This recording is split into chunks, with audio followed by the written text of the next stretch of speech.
એટલે જે કરો તે બેસ્ટ કરો. રાત્રે પથારીમાં સુઈ જાઓ, એક સ્ટોલ ના હોવો જોઈએ. આપણે ગાડી ઊભી રાખીએ આમ સીધી જ ઊભી રાખવાની. રાત્રે 12 વાગે સિગ્નલ લઈએ તો બત્તી બતાવીને જ ગાડી વાળવાની. બધું બેસ્ટ કરવાનું. ઈશ્વર એટલે ઐશ્વર્ય અને ઐશ્વર્ય એટલે બેસ્ટ. તમે જ્યારે બધું બેસ્ટ કરો એટલે ભગવાન સમજી જાય આ માણસ હવે મારા રસ્તે છે. જો આ સ્કૂલ વાળાએ સરસ પ્રોગ્રામ કર્યો, લાઇટિંગ, બોર્ડ, ત્યાંથી અંદર આવવાનું, અહીં સુધી કાર્પેટ પાથરી, અહીં મને વચ્ચે બોલાયો, તમને 2 બાજુ બેસાડ્યા, માઇક, બધું સિસ્ટમથી બધું. જે બી નાનો પ્રોગ્રામ કરીએ બેસ્ટ કરો.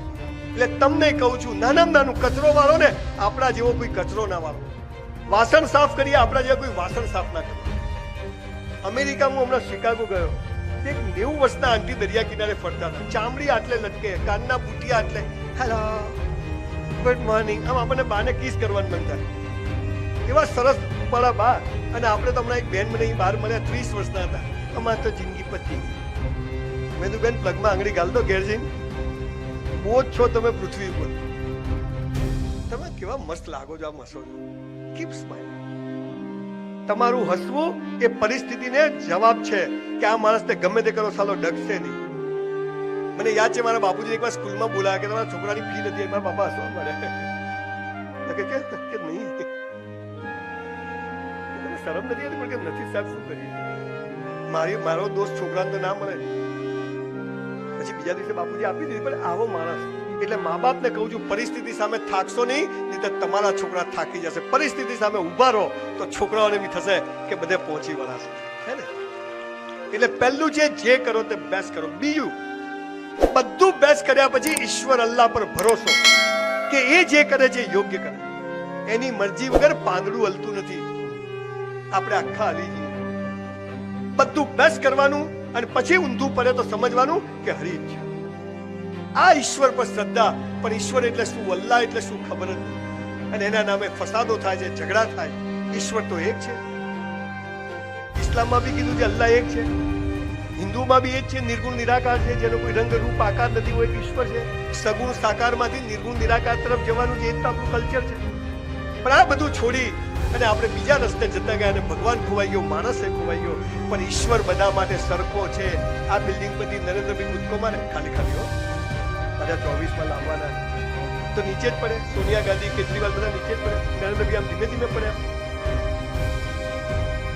બધા નીચે કે ગુરુત્વાકર્ષણ બધા માટે કેવું છે, ઓક્સિજન બધા માટે કેવો છે, મોબાઈલના તરંગો કેવા છે, આ ભગવાન. તો ભગવાન બધા માટે કેવો છે. અચ્છા, મુસલમાનોનો ઓક્સિજન જુદા કલરનો, લીલા કલરનો, આપણો નથી. હિન્દુઓનો કેસરી કલરનો. ઓક્સિજન ઓક્સિજન, ગુરુત્વાકર્ષણ ગુરુત્વાકર્ષણ, મોબાઈલના તરંગો, આશીર્વાદ, દુઆ, બદુઆ, બધું દેખાતું નથી પણ છે. અને આ ભગવાન એ બધા માટે કેવો છે, સરખો. એની જોડે ભીખ માંગવી નહીં, સોરી ને થેન્ક યુ કહેવા જવું. અલ્લાહ તેરા સુગરે ઉઠા દિયા. એ માતાજી મજા છે. એટલે બીજી વાત છે ઈશ્વર પર શ્રદ્ધા. એ જે કરશે એ. ત્રીજી વાત, જેના કારણે હું આટલા સેમિનાર કરું, આટલા સેમિનારમાં બોલવા જઉં છું. 2200 માંથી 1800 સેમિનાર તો ટોટલ ફ્રી કર્યા. પેટ્રોલના વિમાનનું ટિકિટ નથી લીધા. અને 400 સેમિનારમાં કોઈ પૈસા આપે છે તો આપી દઉં છું સારા કામમાં. અમારો બિઝનેસ નથી, અમારું ઘર નથી ચાલતું. પણ મને એમ છે કે વિચારોથી ક્રાંતિ. ત્રીજી વાત, તમારે સુખી થવું છે તો પહેલું બેસ્ટ કરવાનું બધું જ. બીજું, ઈશ્વર પર શ્રદ્ધા રાખવાની, ભીખ માંગવાની નહીં. ત્રીજી વાત, જે સૌથી મહત્વનો પાયો છે, રોજ મા બાપને પગે લાગો. તમારામાંથી કેટલા લોકો લાગો છો? ખાલી મુસ્લિમ હોય તો હાથ ચૂમના. કેટલા લોકો કરો છો? એટલા લોકો હાથ ઊંચો કરો. આટલા લોકો જોડે ફોટો પડાવવાનો છું, કરો ઊંચો. હા, 10% છે. આ 90% લોકો લખી રાખજો કે આપણું કઈ થવાનું નથી. આ દુનિયામાં માત્ર માત્ર માત્ર ને માત્ર મા બાપ જ ચાહે છે કે તમારી પ્રગતિ થાય. બાકી કોઈ ચાહતું નથી કે તમારી પ્રગતિ થાય. Only your parents. મા બાપ થી મોટો કોઈ દેવ નથી અને મા બાપ થી મોટું કોઈ પૂજનીય દુનિયામાં છે નહીં. મા બાપ ને કોઈ દિવસ કિટકેટ લાવી આપો, 5 સ્ટાર આપો, નવો શર્ટ લાવી આપો, રોજ ડે, આ ડે, ઢેકણા ડે, કિસ ડે, હે, આઈ લવ યુ ડે. આ આઈ લવ યુ છે ને, ખરેખર છોકરા છોકરીઓ મા બાપ ને, મા બાપે છોકરા છોકરીઓને કહેવાનું છે. આ હાલું ત્યાં નહીં વપરાતું એટલે બીજે વપરાય. તમારે અંગ્રેજી બોલવું હોય, પેલા બેન કેવું સરસ અંગ્રેજી બોલું બોલું તો સ્પેલિંગ આવડવા જોઈએ કે નહીં? સ્પેલિંગ ના આવડે તો અંગ્રેજી આવડે? એમ આપણે એક વાક્ય ચાલે છે, પહેલી નજરનો પ્રેમ. મન તો પેલી છોકરી જોતા જ ગમી, મન તો પેલો છોકરો આ જોતા હું ગમે, બધું બરાબર હોય તો. કોઈને લૂલી લંગડી છોકરી ગમે? કોઈને કોઈ છોકરો કાળો હોય, વાલ ના હોય, મારે તો આ જ જોઈએ કોઈ કે? હવે એ જે બધું જોઈને થાય ને, પ્રેમ નથી, એ સેક્સ છે. પ્રેમ કોને કહેવાય? હું તમને કહું, માના પેટમાં 9 મહિના હોઈએ ને, અને માને ખબર નથી અંદર છોકરો છે કે છોકરી છે, ડાયો છે કે ગાળો છે, મોટો થઈને કેવો નીકળશે, કેવી નીકળશે, અને આપણું મોઢું જોયા વગર આપણી અભણમાં આપણા જન્મ પહેલા આપણી માટે લંગોટ, બાળોતી અને ગોદડીઓ બનાવીને રાખે ને, એને પહેલી નજરનો પ્રેમ કહેવાય. This is first sight of love, and for that reason we have to bow down our parents. આપણે લાગતા નથી, અને એટલે સાહેબ હું સવારે 6 વાગે દોડવા જાઉં તો પહેલા મારી માને પગે લાગુ. અહીં મહેમદાબાદ આવ્યો તો 4 વાગે એને પગે લાગીને પછી નીકળ્યો. રાત્રે ઘરે જઈશ 12 વાગે પહેલા મારી બાના રૂમમાં જઈશ, પગે લાગી અને મારા રૂમમાં જઈશ, ભગવાન મારે તારું કોઈ કામ નથી. મારી માં ખુશ છે. મેં ભગવાનને તો જોયો નથી, પણ મારી માને જોઈ. એક અભણ સ્ત્રી સંજય રાવલ પેદા કરી શકે, આ ભગવાનથી કોઈ નાની વાત છે? અભણ સ્ત્રી, મારી બા સ્કૂલ નથી ગયા. અહીં બેઠેલા મમ્મીઓને કહું છું, માં બની જાઓ. મમ્મી ખેંચી લો શબ્દ પાછો. આજે માં ખોવાઈ ગઈ છે એટલે છોકરો ખોવાઈ ગયો. મમ્મીઓ બની ગઈ છે, ટાઈમ જ નથી. મોબાઈલ 4-4 કલાક. હમણાં એક આંટી આયા મારી પાસે, આંટી તો ના કહેવાય, મને ગુસ્સે થઈ ગયો.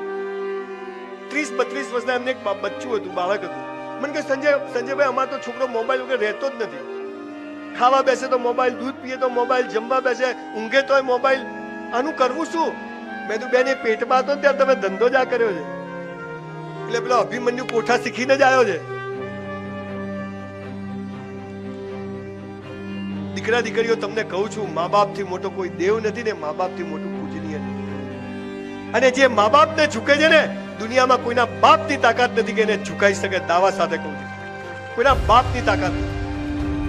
તમે મુસ્લિમ હોય ને પગે પડવાની મનાઈ હોય તો આઈસે હાથ ચૂમો, ગલે મિલો, હે ને? એ આઈસે રિસ્પેક્ટ યોર પેરેન્ટ્સ. અને ખાસ દીકરીઓને કહું છું, મા બાપની પરમિશન વગર ક્યાંય લગ્ન કરતા નહીં.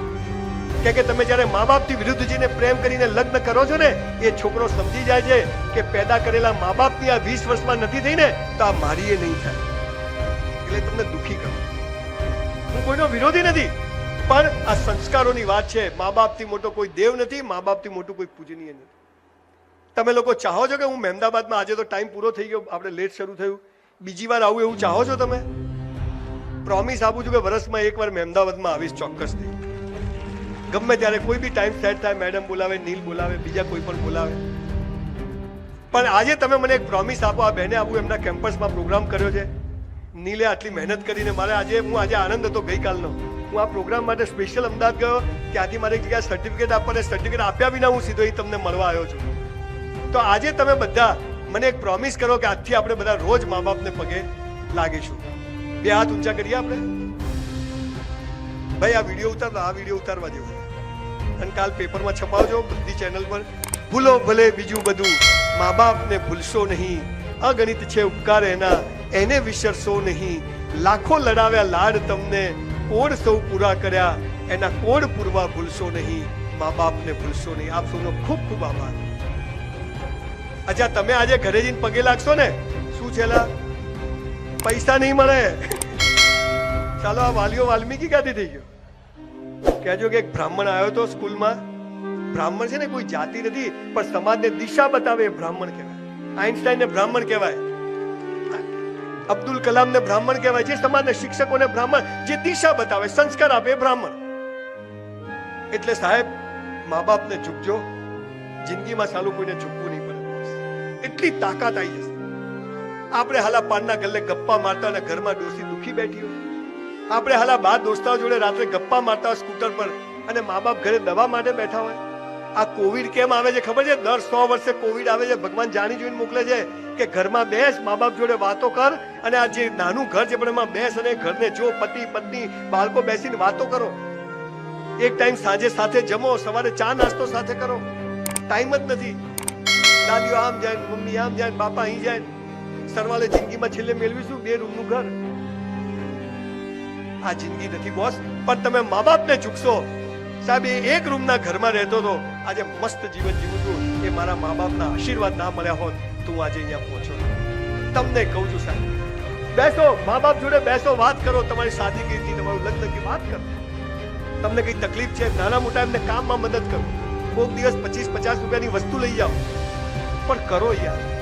એટલે આજથી આપણે મહેમદાવાદમાં સ્કૂલના માધ્યમથી અહીં બેઠેલા 1000 લોકો જો આજે મા બાપને પગે લાગશે તો, અને બીજું સાહેબ છેલ્લી વાત કહી દઉં, મા બાપને પગે ના લાગો તો તેલ લેવા જજો, પણ એવું કોઈ કામ ના કરતા કે આપણા મા બાપને કોઈને પગે પડવા જવું પડે. એવું કોઈ કામ કરશો નહીં, ગમે તે થઈ જાય.